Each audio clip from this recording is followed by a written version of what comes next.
بسم الله الرحمن الرحيم.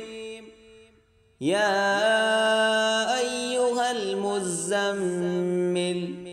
قم الليل إلا قليلا نصفه أو انقص منه قليلا أو زد عليه ورتل القرآن ترتيلا إنا سنلقي عليك قولا ثقيلا إن ناشئة الليل هي أشد وطئا وأقوم قيلا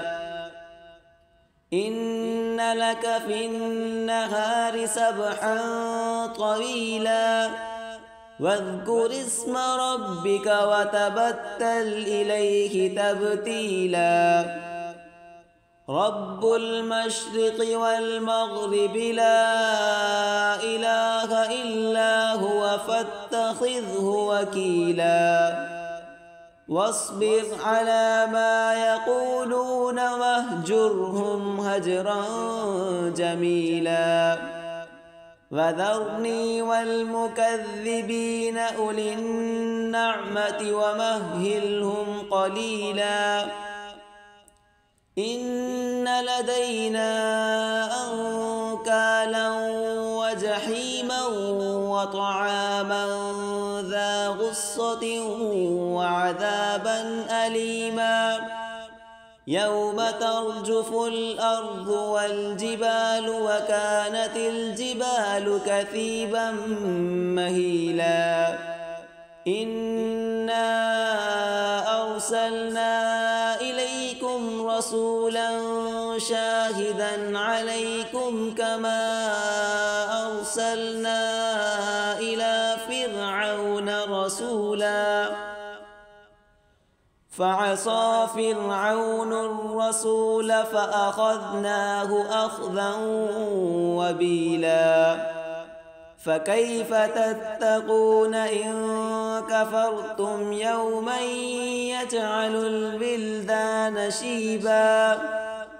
السماء منفطر به كان وعده مفعولا إن هذه تذكرة فمن شاء اتخذ إلى ربه سبيلا إن ربك يعلم أنك تقوم أدنى من ثلثي الليل ونصفه وثلثه وطائفة من الذين معك والله يقدر الليل والنهار علم أن لن